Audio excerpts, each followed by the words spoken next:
고농도 미세먼지가 연일 한반도를 뒤덮으면서 그동안 불교계가 갖고 온 사찰 숲이 새롭게 주목받고 있습니다. 조계종의 최대 역점 사업이었던 12.7 범난 기념관이 서울 봉은사에 건립될 것으로 보입니다. 개운사에는 치유센터가 설치될 전망입니다. 해인 총림수자 원흉 스님의 영결식과 답의식이 해인사에서 엄수됐습니다. 용맹정진했던 스님의 수행정신을 기리며 많은 사부대중이 함께했습니다.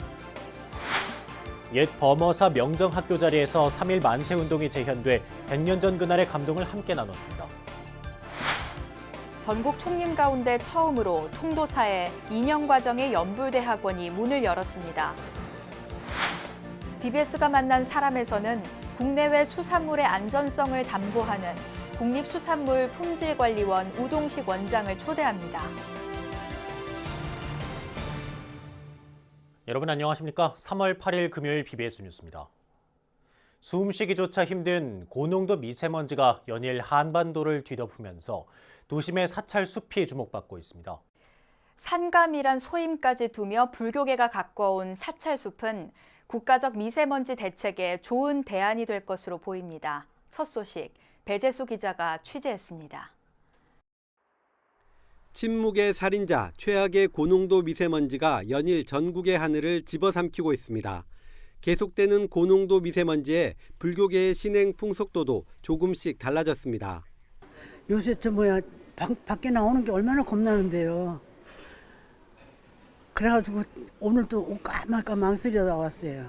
미세먼지가 너무 심각해서 옛날에는 그래도 절이 좀 더 공기가 맑았는데 이제는 어디나 이렇게 미세먼지가 심각해가지고 절에 오는 것도 이제 크게 막 지장을 받을 정도니까. 이런 가운데 미세먼지 농도를 줄이는 근본적 대안 가운데 하나로 도시숲이 떠오르고 있습니다. 도시숲을 적극 확대 조성할 계획입니다. 특히 민선 6기와 7기 통합 2천만 그루 나무 심기 사업을 적극적으로 추진하여 미세먼지를 줄이고 열섬 현상을 완화시키는 등 쾌적한 도시 환경을 만드는 데 중점을 두고 추진할 거고요. 이를 위해서 학교나 건물 옥상, 골목길 등 짜투리나 유휴공간 등도 적극적으로 활용할 계획입니다. 실제로 도시숲이 미세먼지에 탁월한 효과가 있다는 연구조사도 있습니다. 국립산림과학원에 따르면 도시숲의 미세먼지는 도심보다 평균 25.6% 낮고 초미세먼지도 평균 40.9% 낮춰줍니다. 최근에는 우울 증상까지 평균 18.7%가량 완화시켜준다는 결과도 나왔습니다. 숲의 종교로 불리는 불교는 태생적으로 숲을 가꿔왔습니다. 무분별한 벌목을 막아 산과 숲을 지키기 위해 사찰내 스님 소임 중에 산감이라는 직책을 두기도 했습니다. 오늘날 많은 사찰 숲들이 자연공원으로 지정된 것도 이런 노력 탓입니다. 하지만 현재는 종합수행도량인 총림을 제외하고 대부분 산감 제도가 사라졌고 도심 사찰도 일부 생태 사찰을 제외하고는 사찰 숲에 대한 관심이 떨어지고 있습니다. 예전에는 총림을 비롯한 큰 산 중에는 상감 제도가 있어가지고 사찰림을 이제 잘 보호하고 했었는데 근래에는 이제 그런 상감 제도가 좀 없어서 앞으로도 이제 그 상감 제도를 잘 활용해가지고 사찰림을 잘 보호하고 했으면은 참 좋겠다 싶어요. 미세먼지의 대안으로 도시숲이 떠오른 가운데 산을 지키는 소임자까지 두며 사찰 숲을 가꾸는 불교계의 노력이 다시 한번 그 진가를 발휘할 때입니다. BBS 뉴스 배재수입니다. 생명의 소중함과 탈핵, 탈원전의 가치를 알리기 위해 도보순례에 나섰던 생명탈핵 실크로드 순례단이 한국에서 인도까지 5,000km에 이르는 1차 순례를 마쳤습니다. 생명탈핵 실크로드 순례단은 지난 2017년 5월 서울에서 출발해 일본과 베트남, 라오스 등을 거쳐 지난달 25일 인도 다람살라에서 1차 순례를 회항했다고 밝혔습니다. 순례단은 티베트의 종교 지도자 달라이라마 존자를 만나 탈핵의 필요성에 대해 공유하는 시간도 가졌다고 전했습니다. 순례단은 오는 6월부터 중앙아시아와 유럽 등지를 걷는 2차 순례를 준비하고 있습니다. 한편 생명탈핵 실크로드는 일본 후쿠시마 원전 사고 8주기를 맞아 오는 20일 불교 여성개발원에서 탈원전 정책 세미나를 개최할 예정입니다. 조계종이 최대 역점 사업으로 추진하는 12.7 범난 기념관 건립을 서울 봉은사와 개운사 두 곳에 함께 추진하는 쪽으로 방향을 잡았습니다. 범난 기념관을 봉은사에, 치유센터를 개운사에 설치하기로 하고 조만간 정부와 본격적인 협상에 나섭니다. 정영석 기자입니다. 서울 조계사 주변 부지 확보 문제로 주춤했던 12.7 범난 기념관 건립 불사가 다시 본격화되고 있습니다. 조계종은 최근 종무회의를 열어 조계사 일대를 대체할 범난 기념관 조성지를 강남 봉은사와 성북구 개운사로 최종 확정했습니다. 회의에서는 두 군데 다른 사업 부지로 해서 이제 정부하고 협의하는 걸로 그렇게 했고 핵심 시설 가운데 범난 기념관은 봉은사에, 피해자 치유 시설은 개운사에 건립하는 방안입니다. 봉은사는 접근성이 좋아 많은 사람들이 이용할 수 있다는 점, 개운사는 치유 공간으로 적합하다는 이점을 최대한 살려 이른바 투트랙 방식을 택한 것으로 분석됩니다. 우선 종단은 문화체육관광부 소속의 12.7 범난 피해자 명예회복 심의위원회 지원단과 사업 변경에 관한 논의를 갖습니다. 그런 다음 12.7 범난 심의위를 거쳐 기념관 건립에 들어갈 정부 예산을 놓고 기획재정부와 협상 테이블에 앉게 됩니다. 조계종 입장에선 기재부와 벌일 협상에 문체부는 파트너인 셈입니다. 사전에 지원단하고 우리하고 내용 정리가 돼야 그 내용 정리된 거를 또 기재부 들어가죠.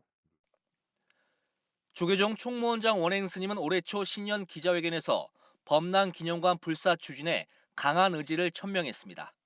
12.7 범난 기념관 건립 사업의 원만한 추진을 위해 건립 대상 부지 변경 문제도 신속히 결론을 내고 사업이 본격화될 수 있도록 하겠습니다. 12.7 범난은 80년대 신군부가 불교계 정화란 명목으로 전국의 스님 등을 강제 연행하거나 신성한 법당을 짓밟은 한국 현대 불교사 최대의 치욕적 사건으로 꼽힙니다. 범난 기념관 건립은 피해자들의 명예 회복과 보상을 위해 국가 차원의 특별법 제정을 바탕으로 이루어지고 있습니다. 아픈 역사를 치유하고 후대의 교훈이 될 공간을 마련하는 국가적 사업에 불교계는 전향적이면서 대승적인 정부의 협조를 기대하고 있습니다. 조계종 총무원에서 BBS 뉴스 정효석입니다. 지난 3일 원적에 든 해인 총림 수좌 원용 스님의 영결식과 답의식이 해인사에서 엄수됐습니다. 한시도 화두를 놓지 않으며 용맹정진했던 스님의 수행정신을 기리기 위해 많은 사부대중이 함께했습니다. 대구 BBS 정민지 기자가 취재했습니다.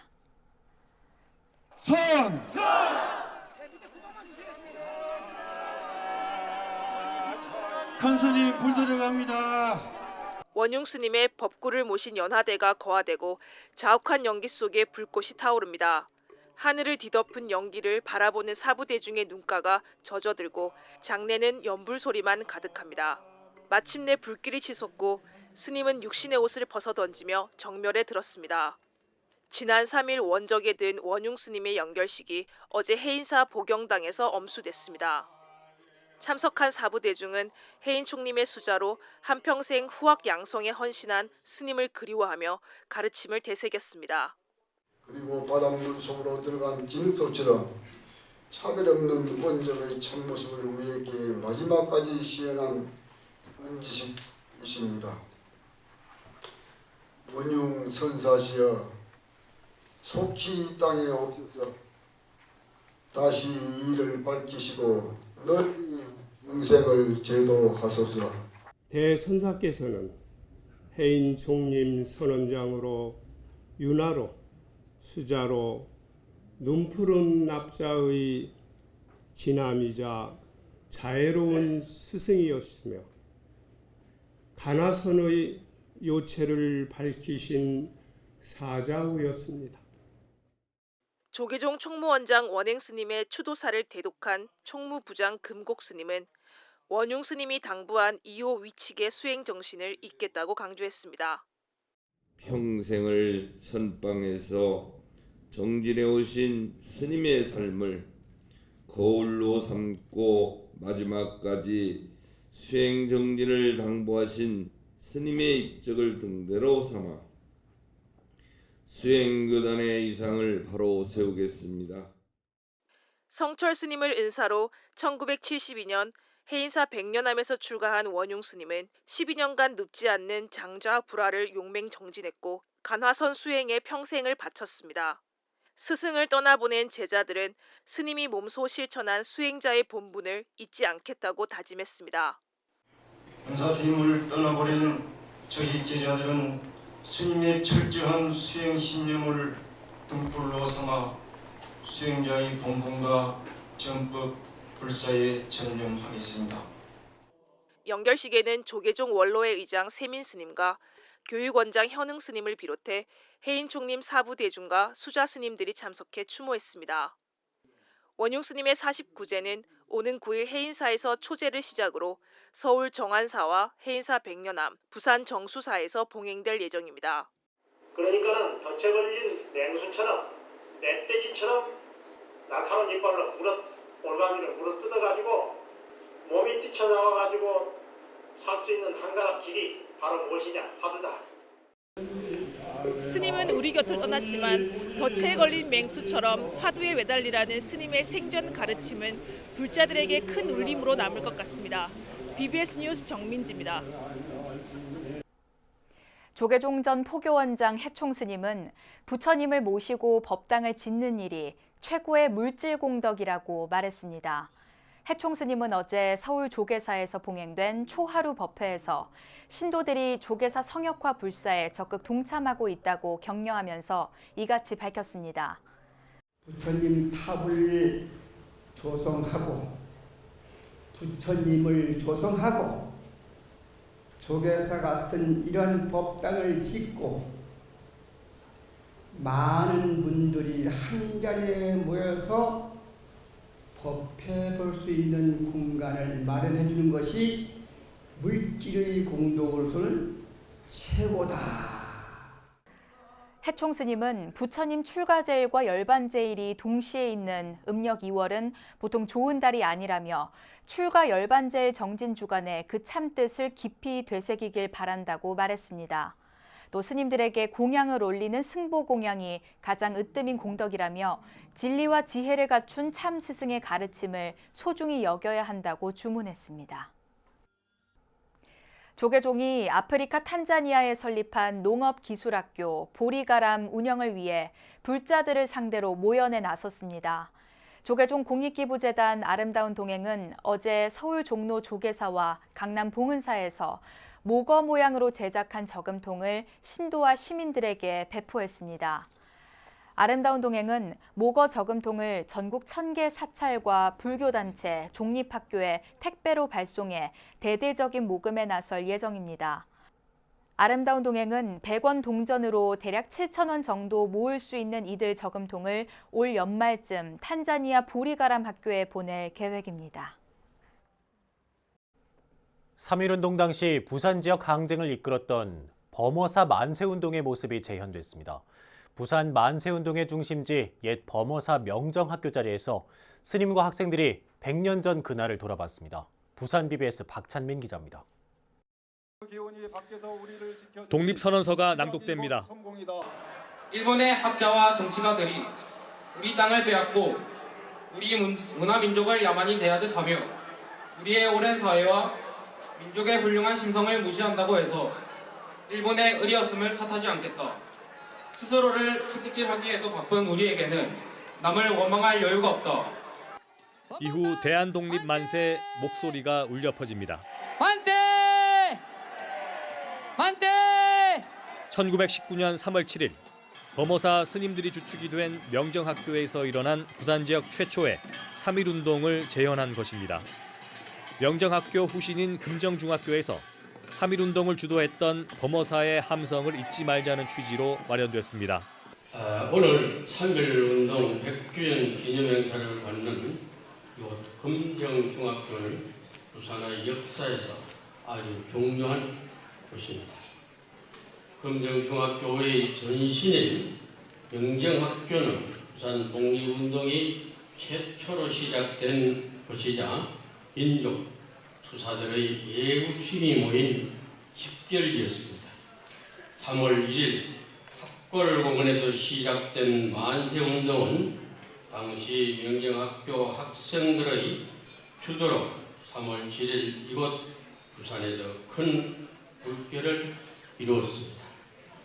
우리 민족이 위기에 처할 때마다 구국을 위해 일어선 스님들의 호국 정신과 3.1 운동에 참여했다 희생된 순국 선열들의 넋을 기리고 3.1 운동의 가치를 널리 알리기 위해 마련한 뜻깊은 자리입니다.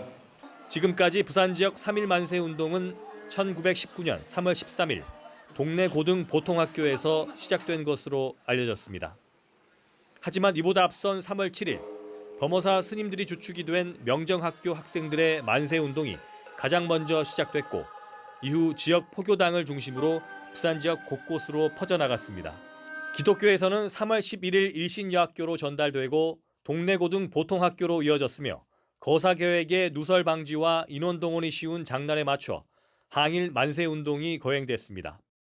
부산 지역에서는 3.1 운동에 대한 재조명이 필요하다는 지적이 많았지만 관심과 연구가 충분하지 못했습니다. 아직 알려지지 않은 사실을 발굴하기 위한 불교계의 적극적인 노력이 필요하다는 지적도 3.1 운동 100주년을 계기로 높게 일고 있습니다. 부산 지역 최초의 3.1 운동 만세 재연과 함께 불교계에서는 범어사 만세 운동을 재조명하는 특별전도 진행하고 있습니다. 범어사 성보박물관과 부산 근대역사관에서 민족교육의 산실 명정학교를 되짚어보고 범어사 만세 운동의 주역들을 다시 만나보는 공간도 마련했습니다.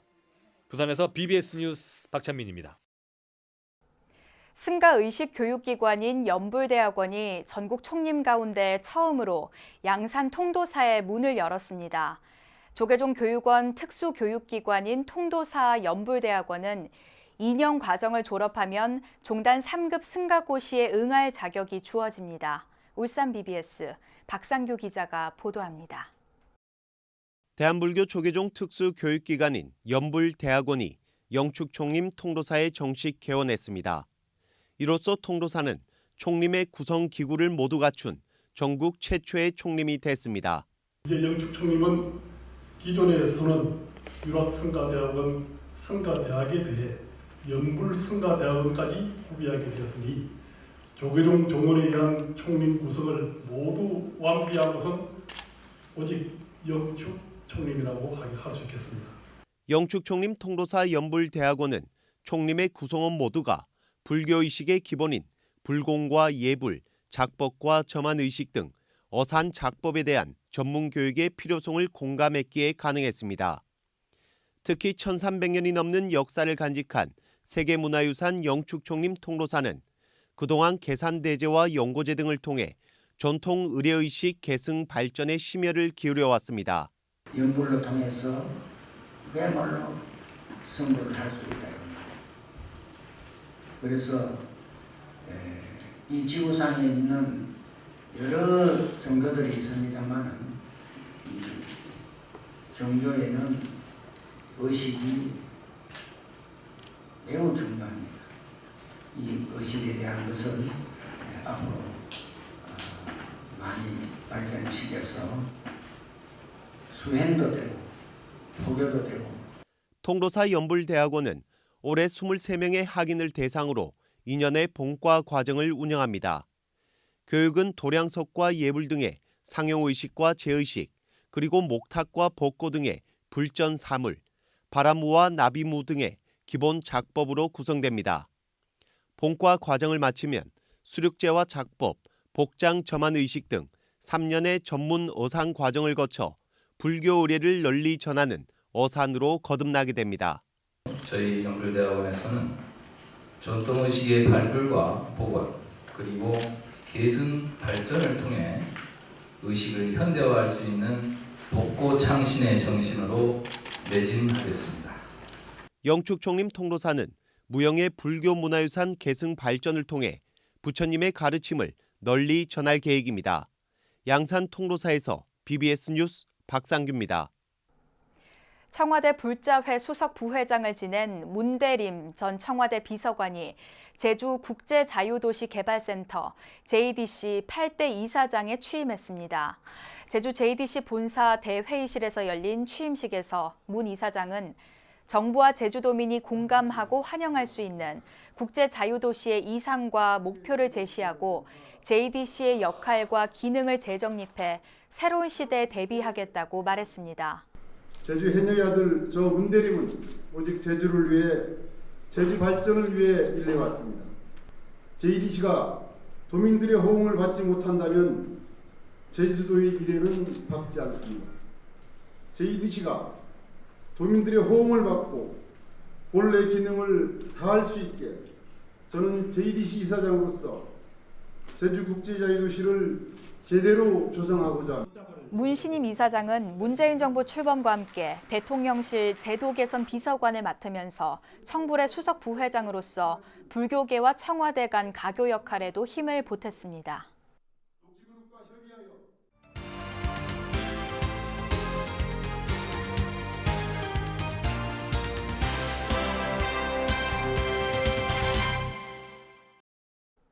금요일에 보내드리는 BBS가 만난 사람 순서입니다. 국민 1인당 수산물 소비량이 세계 1위인 우리나라는 수산물의 품질과 안전성에 대해서도 국민적인 관심이 높습니다. 국내외 수산물의 원산지 표시와 검역, 안전성 조사 등을 80년간 펼쳐온 기관이 바로 국립수산물품질관리원인데요. 국립수산물품질관리원의 우동식 원장을 권은희 경제산업부장이 만났습니다. BBS가 만난 사람, 오늘은 우동식 국립수산물품질관리원장과 함께합니다. 안녕하세요. 안녕하세요. 요즘은 먹거리 안전에 대한 관심이 어느 때보다 높거든요. 수산물도 마찬가지인데요. 국립수산물품질관리원에서는 수산물 안전관리를 위해서 어떤 시스템을 운영을 하고 있나요? 네. 국립수산물품질관리원은 생산 단계 안전을 담당하는 이제 국립기관인데요. 전국 해안에 14개 지원을 가지고 있습니다. 그래서 양식장이라든지 또 우리 연근에서 잡아온 이제 수산물을 위판장이나 공판장에 이렇게 들여서 이제 판매를 하거든요. 그래서 그런 수산물들 저희 생산 현장에서 가서 저희들이 안전성 조사를 직접 하고 있습니다. 또 원양산도 저희들이 이제 들여오는 게 있거든요. 우리나라 배들이 외국 해역에 가서 잡아오는 수산물에 대해서 저희들이 검사를 하고 있습니다. 그 원산지를 확인하는 데는 유전자 분석 방법도 동원이 되고요. 네. 그 여러 가지 과학적인 방법들이 동원이 되는 것으로 알고 네. 있는데요. 이 부분에 대해서도 좀 간단하게 설명을 해주시죠. 예.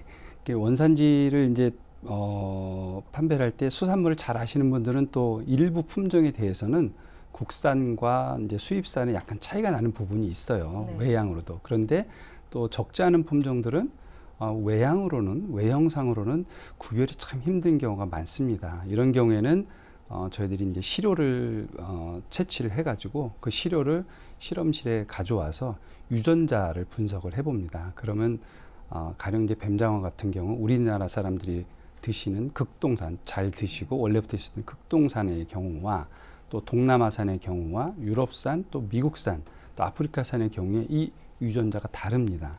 그러면 외형상으로는 구분이 안 되지만 유전자를 통해서 보게 되면 정확히 그 원산지를 알 수 있기 때문에 그런 방법을 저희들이 쓰고 있고요. 지금 42개 품종에 대해서 65개국에서 들어오는 42개 품종에 대해서 저희들이 원산지 유전자 분석을 통해서 좀 분별할 수 있는 방법을 개발해 놨고요. 수산물 검역 제도가 있잖아요. 네. 그 수산물 검역은 어떤 방식으로 진행이 되고 어떤 절차를 거치는지 이 부분에 대해서도 좀 말씀해 주시죠. 예.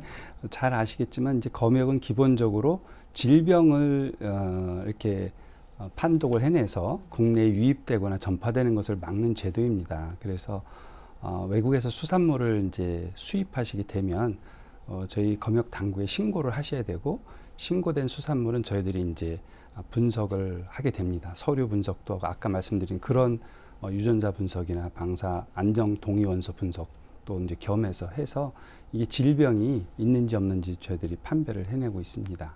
네. 우리나라 수산물 품질을 높이고 국내 수산물에 대한 가치를 높이기 위해서는 여러 가지 정책적인 부분들도 수반이 돼야 될 것 같거든요.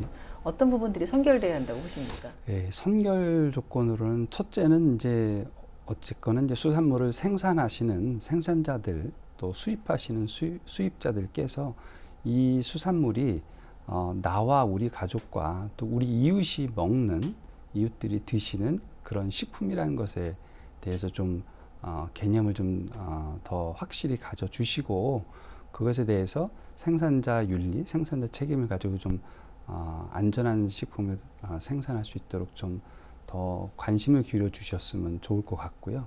그다음에 혹시나 만에 하나 이제 식품 사고가 났을 때 빨리 원인을 파악해서 시장에서 더 이상 유통되지 못하도록 차단을 하고 또 그 생산지에서 그런 오염된 또 질이 안 좋은 제품이 더 이상 공급되지 않도록 생산지에서부터도 이제 차단해주는 그런 제도를 더 확대하는 게 필요하겠습니다. 네.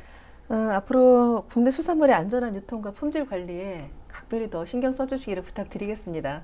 네, 그러겠습니다. 오늘 말씀 고맙습니다. 네, 감사합니다.